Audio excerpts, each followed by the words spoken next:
My name is Rick Happle, Portfolio Manager at Jaffe Tilschen Wealth Management. Thank you for watching my video today, Investment Volatility. I selected this title because I'm preparing for a 10% decline sometime over the summer, followed by a recovery when the Fed lowers rates towards the end of this year. Being tactical, I'm up for the challenge of helping clients protect capital.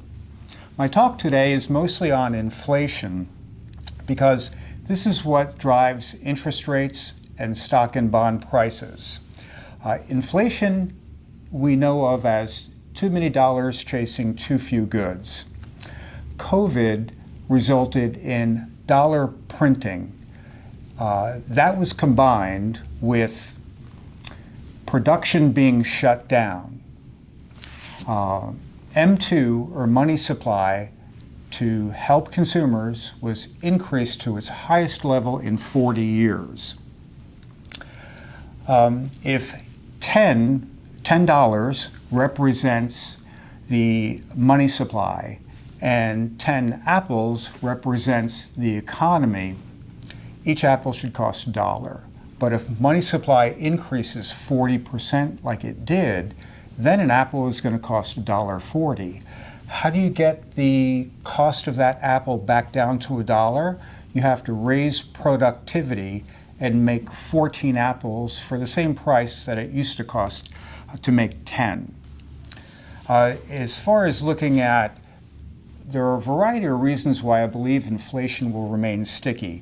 One is, in the past, we were able to see increased production at lower cost by using overseas labor. But now the trend is to bring manufacturing back to the United States. Number two, during the financial crisis in 2008, we printed money and it all sat in banks to help shore up their bank balance sheets. The difference between 2008 and 2020 is in 2020, the banking industry was strong and still is, I believe. And the money went in checks to consumers. And that's the difference. It didn't raise money supply when the money sat in banks, but it did when it went to consumers and it resulted in consumer spending. So money supply skyrocketed. Chapter 1. People were buying stuff because they were stuck at home. They were buying stuff online and there was goods scarcity. Chapter 2, rate hikes. But those rate hikes that started a year ago were in a period where the economy was still doing well. Chapter 3, supply chains have been open for a while now and people are buying less goods and more interested in spending money on services and travel. Inflation declined from over 8% to around 6%. Chapter 4, Amazon lays off workers and all those workers get hired by Chipotle. And services are what consumers want. Chapter 5, the banking crisis.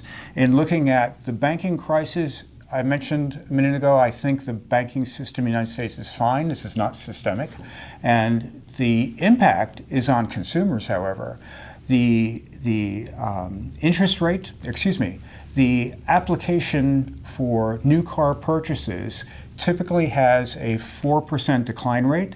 That's recently jumped from 4% to 9%. So I think that's a good example. Long-term implications. Number one, I believe we'll have a recession sometime between June and the end of the year.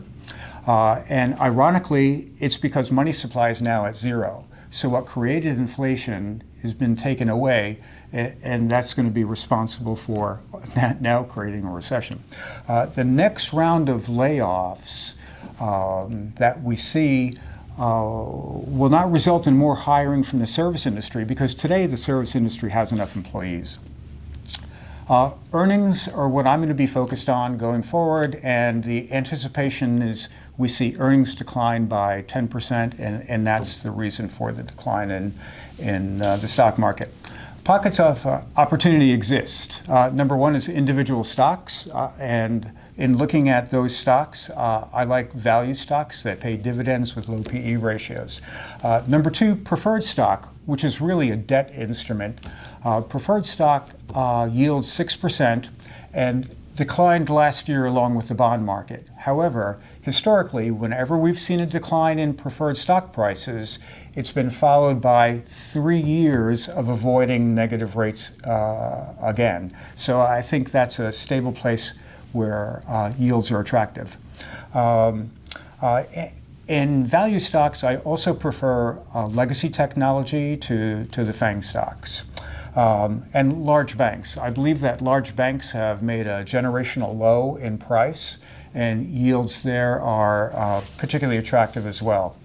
Another idea is alternative managers. An alternative manager is basically a trend follower, and they follow trends in not just stocks and bonds, but also if the trend is up or down, either way they're positioned where they could potentially profit. Currencies and commodities are other avenues that these trend-following alternative managers use. I'd appreciate an opportunity to offer a second opinion on your portfolio.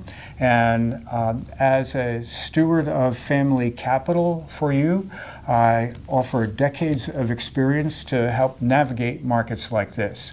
Thank you very much for your time today.